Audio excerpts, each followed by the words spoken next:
Chapter 3 of the broker course, Florida Real Estate Prep Course 2.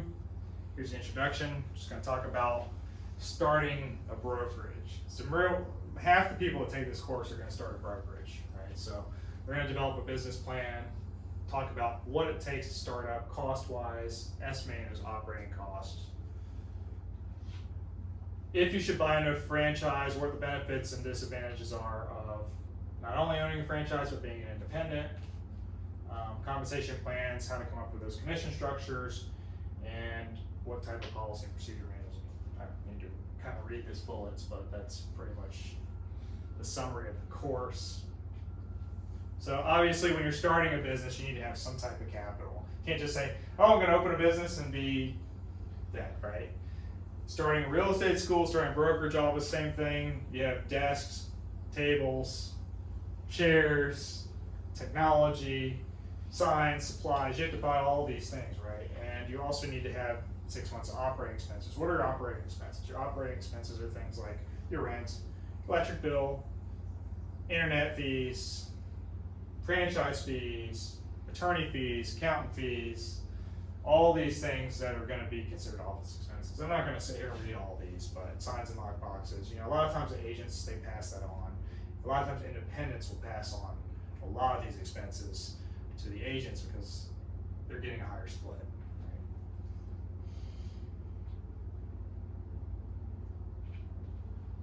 So one of the things and one of the reasons we fail as a broker is because we don't plan, right? So we don't plan for success. We don't have projections, or we don't accurately project what our sales are going to be. You know, if you know that the market's declining and you know last year you did 20 million in sales and you project 30 million in a declining market, that's probably not a good forecast, right? So we need to make sure that we're forecasting realistic numbers so that we have the right budget in place to make good decisions going forward so you stay afloat. So when you make a good budget, you control your expenses, and you know you should be consulting the CPA for this. You know, how much was my electric bill last year? Well, they did your numbers and they did your profit and loss statements. I would highly suggest doing a profit and loss statement monthly, just so you have an idea of where your actual expenses are going. This also includes recruiting and training. Everybody does that a little different. Some people do, if you bring somebody in, we'll pay you an override. Other companies says, just we'll go out and recruit and we'll pay a team lead to do that for us. There's a few different ways to do that. I've always done it where if the agent brings somebody in, then I'll give them an override for a specific amount of time or a specific amount of volume. It makes it a little easier. I know one of the big companies does they pay a person to actually call out and solicit agents. So I'm not sure about where you worked, what they do for recruiting, but everybody does it a little different. Income and expenses vary on what? They vary on scope of the company's operations. So how large of a scale are you? How big is your advertising? How many agents do you have? All these things have expenses involved. Errors and omissions insurance, for example, has buckets, right? If you have 1 to 25 agents, you have one type of fee. If you have 25 to 40 agents, you have another premium. If you have 40 and above, you have another premium. So all these things make a difference. Do I project to have more than 25 agents this year? If so, my insurance will be higher, right? You have to understand that. We also need to know the market conditions, right? Are we able to get listings easy? Is it a seller's market where listings will sell quickly? Or is it a buyer's market where, yeah, we can get a ton of listings, but they don't sell, right? A ton of listings doesn't do you any good if they don't sell. It actually creates more expenses for you because you're now having longer days on market. People are wanting to have more open houses. People want to have broker opens, caravans, all these things, right? It's extra money. Now we have to do extra flyers, we have to do extra signs, we have to do all this internet marketing, drone photos, everything, pull out all the bells and whistles in this type of market. And we talked about the number of sales associates. Obviously the number of sales associates matters, and income sources. So income sources could be from different revenue streams, right? Are we doing some type of campaigns just to bring in sales, or are we doing YouTube trainings or Or are we bringing in property management leads that are, pretty steady compared to the sales leads? Then we have two types of expenses. We have fixed expenses, which aren't going to change. So, for example, the rent of your building is not going to go up in most lease situations if you have more sales, right? In the real estate business, if you have more sales, your rent's not going to go up. If you have a different type of lease, like say you're a grocery store, you may have a lease where it's based on your sales. Variable expenses would be something that changes based on your income, right? So if you have more agents and you have more need for lock boxes, your expense might go up. If you have more agents and you have a higher insurance expense, it is proportionate, right? If you have more training expenses, if you have to print more manuals or any of these things, those are all variable expenses, right? Fixed expenses are going to be your day-to-day stuff, right? Your water bill is probably not going to be that change that much, right? Your taxes and your insurance are not going to change unless you have more agents on your admission side. So that's where you have to be careful, right? They say insurance for your building, that's probably not going to change, right? At least not annually, right? But if you have insurance for your agents, errors and omissions, it could change. So if they say one, it's variable, one is fixed. Here you talk about the fixed expenses, probably some that I didn't cover, rents and utilities, but janitorial as well, so if you have a cleaning service, salaries for secretaries, managers. So your fixed expenses are going to be your W-2 wages, right? You know what you're going to pay them. Even if you give them a raise, it's still considered a fixed expense. Insurance, liability, property contents, errors and omissions, they're all listed as fixed expenses. Errors and omissions is a fixed expense, but if your number of agents changes, it does change. If that makes sense, because it is an annual expense. Fixed expenses as well, stuff like brokerage fees, business taxes, MLS fees, your tables, chairs. You probably need to have some type of reserve for replacements as desks wear out, stuff like that. Variable expenses are your advertising, right? If you have 400 listings versus 20 listings, you're going to have a much higher expense.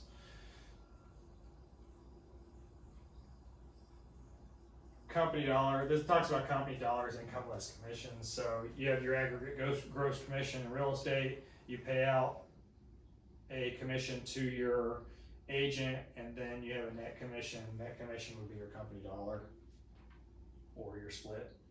So if you have a $10,000 commission and you're on an 80-20 split, the company dollar would be 20%, which would be $2,000. That's what they're talking about there.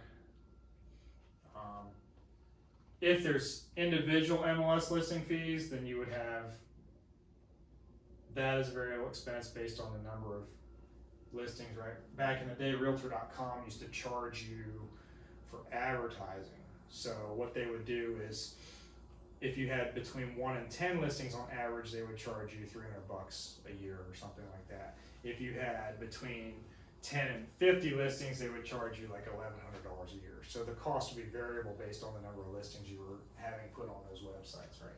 Now, our MLS doesn't charge an additional fee for listing, thank God, right? So in our case, it's a fixed expense, right? But in some cases, it could be a variable expense. Utilities will vary if you have a lot of usage of the office. And me as an independent, we don't have a lot of variation in the expenses.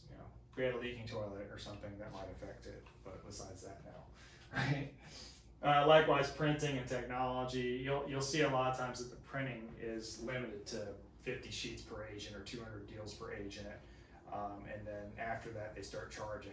A lot of the brokers do because of the cost involved. So that's a way of offsetting that variable expense and making it more like a fixed expense. Because if you calculate, I have 50 agents and they all print 200 sheets, okay, that's 10,000 sheets. I know that that's going to be my fixed expense. After that, they're paying for it, right? So that's kind of where that can be changed. It's all about reduction. It's all about having a better bottom line, making sure that you're running an efficient business, because that's where most people fail. So then we talk about do we want to be a franchise? Do we want to be a big franchise? So, and I'll name the big franchises just because I think it's right, but like Century 21, Coldwell Banker, Watson, whatever, Remax, Keller Williams, all these are nationally known brands, right? So those franchises typically have some type of referral network. Right? You have a reload program, a referral program, right? You have these formal training programs. There's a lot more expenses involved, but it's all built nationally, and then you franchise out. You get advertising assistance, you get the website development, you get a lot of bells and whistles with these franchises, and then you get these training programs for managers and sales as well. They usually have some type of customer resource, some type of management system, right? So it makes it there's a lot of benefit to the company, and there's a lot of benefit to the agent for that. So that's the reason a lot of people work for a large brokerage, right? Because it's stability, right? But if you're an independent, you have low overhead, you have freedom to do things the way you want to do things, you become more the mom and pop, hey, I'm the local guy, I'm involved in the community service projects and all that. We have reduced startup fees, we don't have a franchise buy-in fee, we don't have a 6% royalty fee, we don't have all these other fees that we have to pay. So we don't have to pass it on to our agents, so we can give our agents more money, and that gives us the ability to recruit.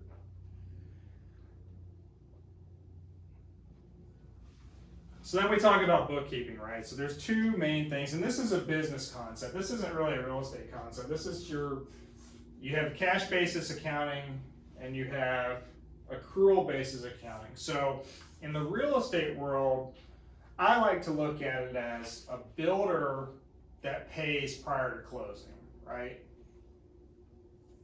A builder paying prior to closing or paying at slab would be an accrual basis, right? Because the income is booked when the contract is written, right? Or it's booked at a specific time prior to closing. Does that make sense?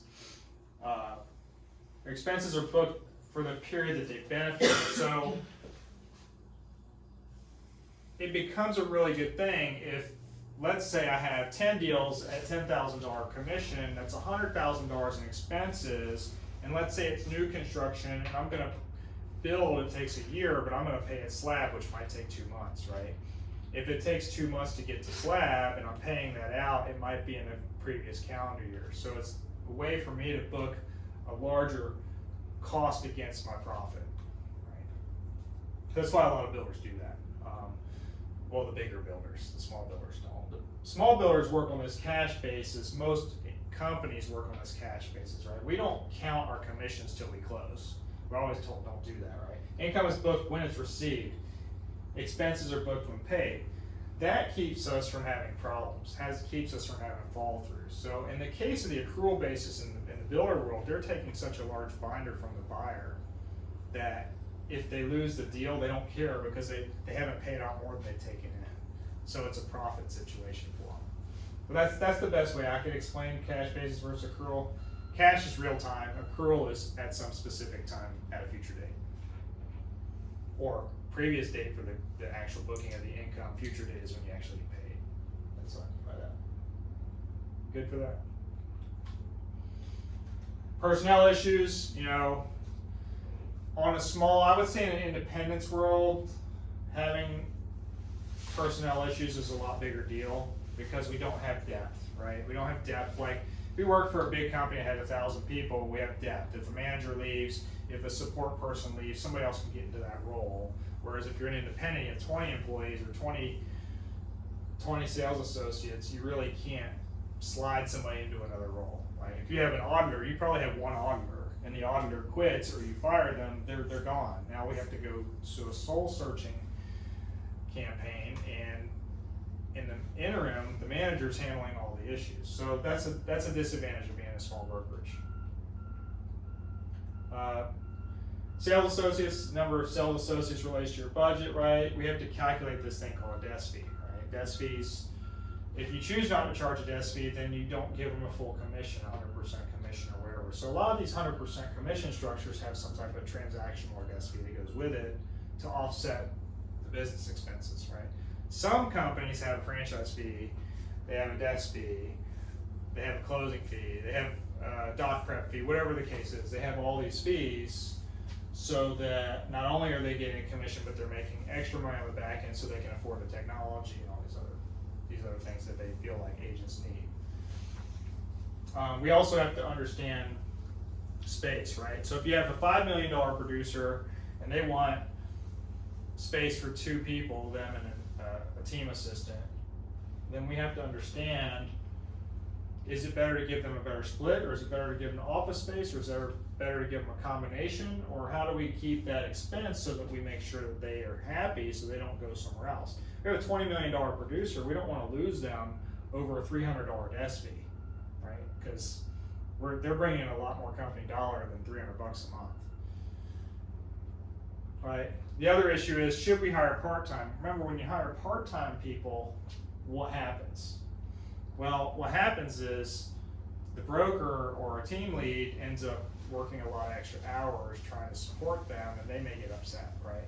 Well, as long as they're getting a piece of that pie, a lot of times they're okay with it, but part-time associates are tough in this business, right? There's more and more of them, but we're gonna become, it's just better to hire part-time people if you can. Did I say part-time? Sorry, it's better to hire full-time people if you can. Part-time people should be limited to a proportion so that you don't get overwhelmed with extra work. Because part-time people don't do a lot of deals, and you end up watching over those deals a lot more, spending a lot more management time, right? And then sales managers. So sales managers, every person can effectively manage, let's just say a nominal number, right? 20 people. Let's just say 20 people, right? They could probably manage more than 20 people, but let's say I can effectively manage 20. Well, if I get to 50, then I'm stretched too thin.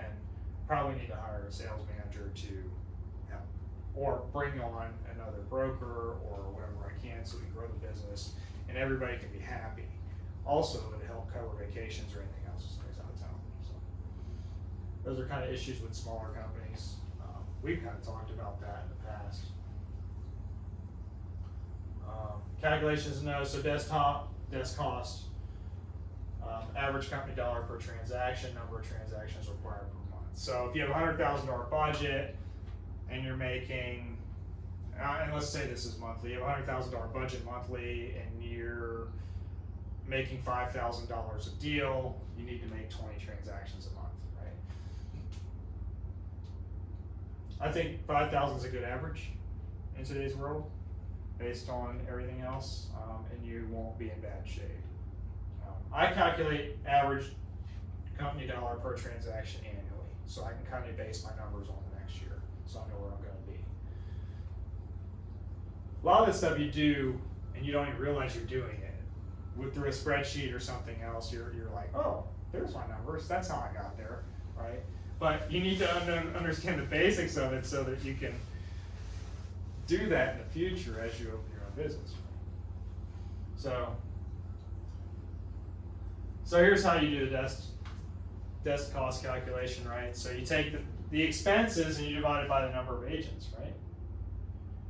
Is this an annual expense or is this a monthly expense? It doesn't matter. We're going to calculate it based on our agents and then break it down for a monthly cost. Are they doing enough business, right?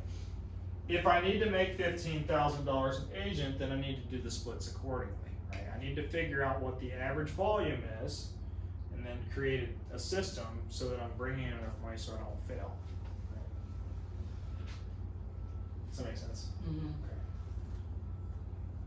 Company dollar divided by number of transactions is how much you average on a transaction. Pretty simple calculations. I don't really need to go over one, do I? Number of transactions required per month, again, a number of expenses, plus any profit margin you want to make. So let's say, my expenses are $100,000, I want to profit $50,000, that'd be $150,000 divided by how many transactions I need, right? How many transaction average company dollar, 5,000 a transaction, 150 divided by 5,000 is 30 transactions. In this case, it was 17 transactions, but same concept. In this case, if it was 5,000 a transaction, it'd be 11 transactions, right? So it'd be 55,000 divided by 5.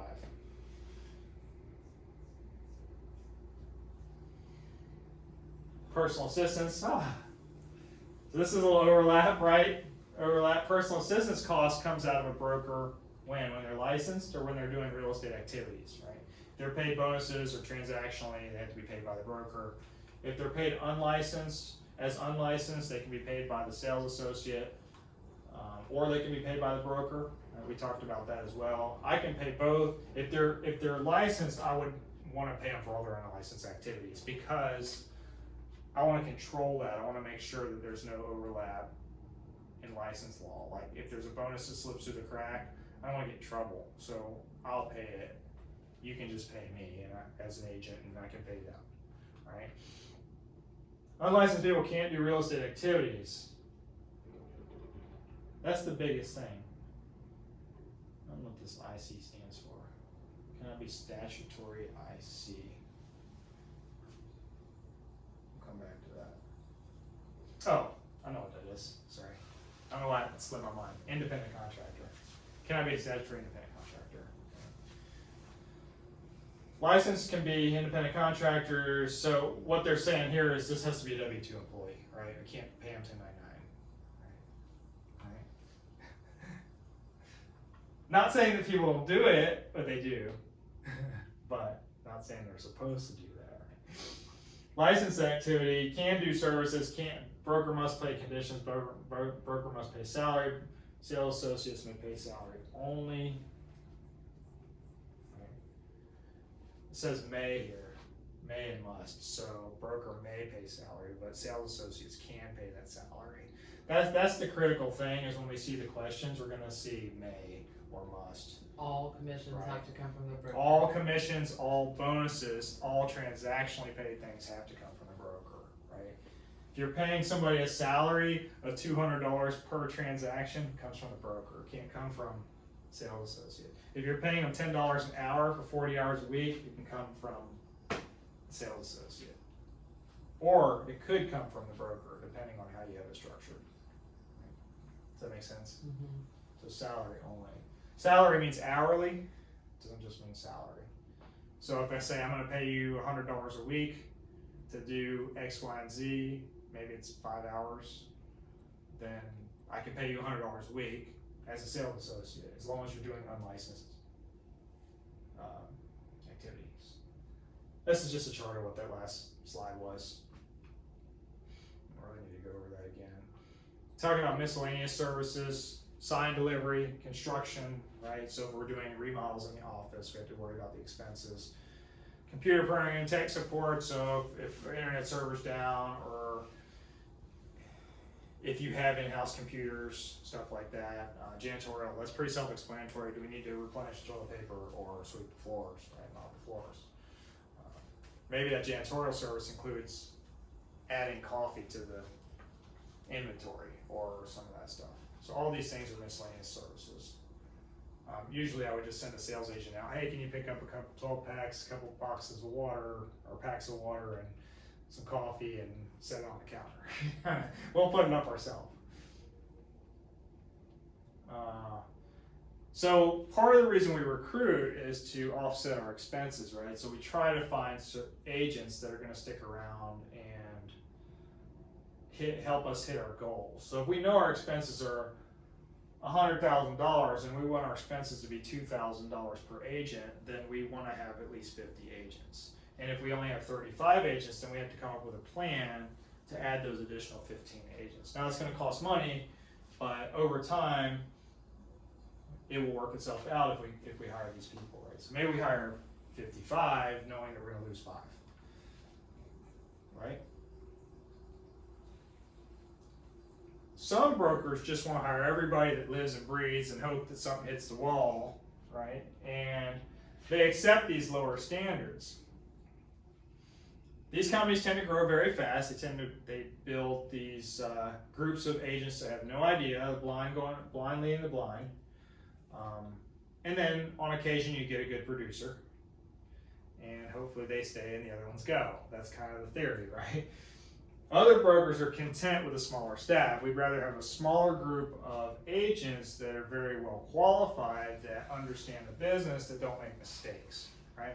We don't make as many mistakes. We don't have to worry about any mediation arbitration claims, we don't have to worry about EDOs, we don't have to worry about all this extra support staff needed to offset the problems, right? So a lot of us try to stay small for that reason. You'll see a lot of brokerages that have 4 agents, 3 agents, 5 agents, right? They do that because they don't want to have to worry about the world. They don't have to worry about other people, because the more you have, there's going to be somebody that makes a mistake. And that number of agents needs to be manageable, right? If I was here by myself, trying to run a school, trying to run a brokerage, trying to run a mortgage company, and had 400 agents, it wouldn't happen, right? It's hard enough to do 20, let alone 400, right? So that's a decision that needs to be made when you're building your business. How are you going to do this? If I get to 20 and I want to grow to 40, do I bring on another person? If I want to get to 100, do I bring on 4 other people, right? So here's how you recruit, right? Advertising, career nights. So you set up at the local, maybe the local gym has a table set up, or a school, maybe a college orientation, career orientation fair, something like that. Pre-licensing schools, it's a great way to recruit. You can't recruit during office hours because of FREC Rule 61J217.1015. However, people do get comfortable with their instructors and do come to work for them, right? My theory is I won't interview you until you talk to 5 other brokers. That's the way it should work, right? Unless I'm trying to recruit you prior to you starting, that's a different thing. Or you can say, hey, you come take my class at school before they start, and we'll talk about reimbursing you for expenses, right? There's all different ways to do that. As long as it's legal and as long as you're not doing it in class hours, you're good. Support personnel may have contacts as well, right? You might know a support person that has a friend that wants to get a license, so they bring somebody in. Personal contacts, cold calls, license applicants, sales referrals, all these people could bring in recruits. And to be honest with you, it's basically like sales, right? You're selling a house. The same thing with recruiting. You're bringing in a recruit because you're talking to them. Hey, you want to buy a house? Oh, you don't really want to buy a house right now? Well, have you ever thought about a career in real estate? You just flip it around, and now you have a routine recruiting strategy, right? Just because they want to talk to you about it doesn't mean you have to hire them. Right? Good news is, as a broker, they're paying you to work for you. You're not paying them. So, application requirements, right? We can't discriminate. It still has to be equal opportunity. You can't discriminate on the fresh corn, right? Race, color, religion, sex, age, national origin, marital status, family status, or disability. So there's a couple extras in there over the fresh corn, like marital status. If you're divorced, that's why we use the terms married and unmarried, right? We don't use single, we don't use divorced, right? You can use single, but married and unmarried is better. Unmarried means I'm divorced or widowed. And then the ADA, we have to make accommodations for disabilities. We have to have enough parking spaces. We have to have handicap accessible bathrooms. We have to have handicap access to the building. You can't ask if they have a disability. Obviously, you can visually see it if somebody does, if it's a wheelchair type thing. If it's a mental disability, you can't say, hey, do you have a mental disability? You can't refuse to hire that person just because of that. You know, if they don't qualify, it's a different thing. We can't require physical to offer you a job. We can put on the job requirements that you need to be able to lift 50 pounds if that's the case, right? And if they can't match that, then that's one thing, because you're not discriminating for that. Everybody that can't lift 50 pounds can't do the job. But we have to have that in writing in some type of manual so that we don't get ourselves in trouble. If you hire everybody, like some of the brokers do, you don't have to worry about it. Just hire everybody. And you're good, right? And for some reason it is not moving anymore. It didn't move to the next slide.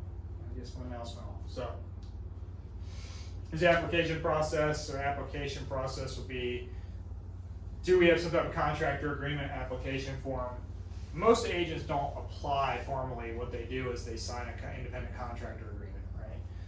You have to have, and I have different ones. Just in my case, I have different ones. I have one for somebody who's been around a long time and one for new agents, right? Because new agents are going to go on a different type of program, right? Required business building program, et cetera, right? You verify their license status, so you go on myfloridalicense.com and you say, hey, are they actually an inactive licensee? Have they passed their exam? We're not going to hire somebody if they haven't passed their exam, right? References, if you really want to ask for references, you can. They just got a background check. If they're a new agent, they're not going to have any references in the sales business. We're not going to know, right?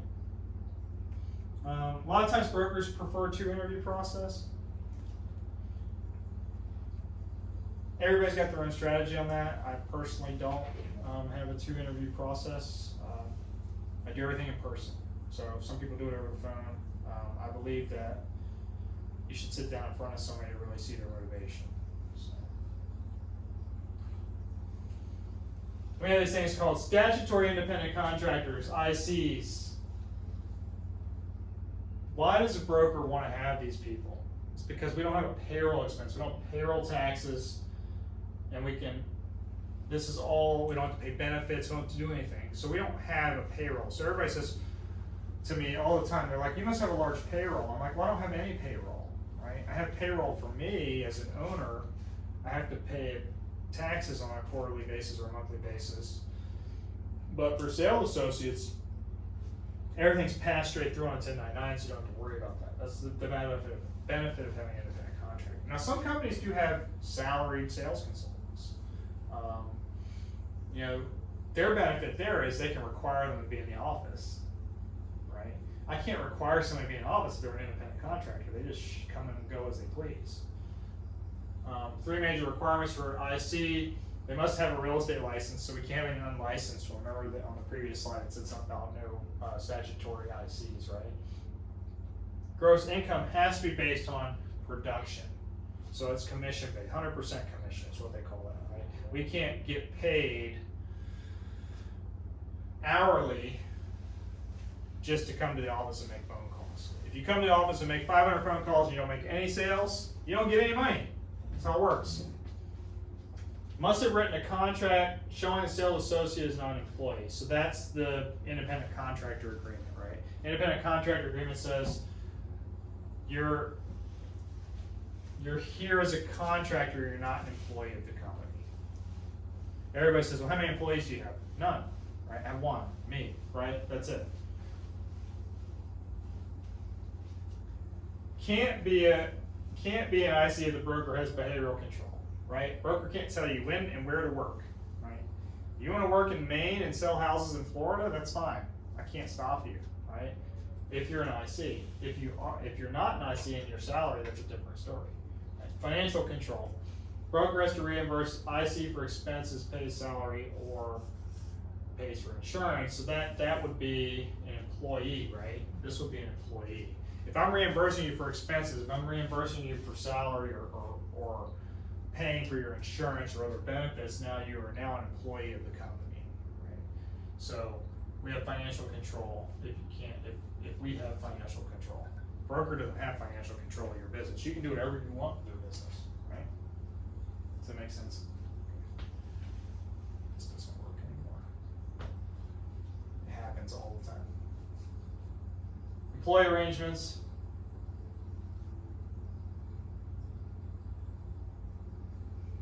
So reporting payments to employees and independent contractors, we still have to report your income one way or the other. We're either giving you a pay stub or we're giving you a 1099 at the end of the year, one way or the other. You can have these non-compete clauses, and this is just listing what they are. I'm sure the next slides talk about that. Non-compete means what? You quit working for me, you can't do this for somebody else for X number of years. Right? Hours and working conditions for an employee. You can come in any time to the office, 24/7, if you are an independent contractor, as long as you have access key. Written understanding and acceptance. So you want to have this contractor agreement state the acceptance of the company policies, right? So my independent contractor agreement is 6 pages long, or 7 pages long. It's got 20 subsections, and it tells you, okay, you gotta have this much car insurance, and you're getting paid on this type of compensation plan, XYZ, right? That's basically your understanding and acceptance of the company policy. It's almost like the handbook and the contractor agreement all in one, right? Makes it easier that way. We have licensee compensation plans, right? Straight salary, or are we 100% commission, right? Straight salary can be paid by broker or some other person, right? But commission has to be paid through broker. Commission structure could be 100% commission, could be a fixed commission split, could be some type of commission bonus, could be a graduated tiered scale, right? So 100% commission is self-explanatory, except for what is 100% commission. 100% commission is 100% minus some type of fee, some type of factorial, right? It's never 100% unless you're paying something else. Nobody's gonna hire you to be a liability, so they're gonna make something off of you. All right, fixed percentage commission split maybe is what we all hear is 50-50, 80-20, 70-30, something like that. Commission with bonus would be, maybe you get a commission and then they give you a bonus on a builder, or maybe you get a commission and you get $1,000 every fifth sale you make, something like that, right? Graduate commissions would be, I'm starting you on an 80-20, but if you get to a certain portion of the year, then you go to 90, or you go to 92, or you go to 94, or something like that. That's what a graduate commission would be.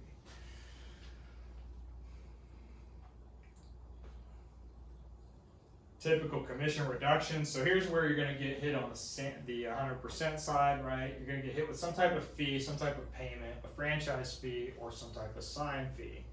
Those things can add up, so it's something that we need to make sure we look at when we're selecting a brokerage.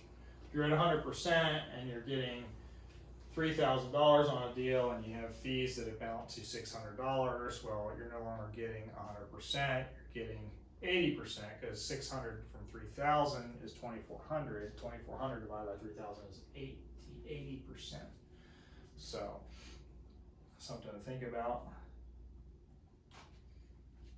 All right. Training sales associates.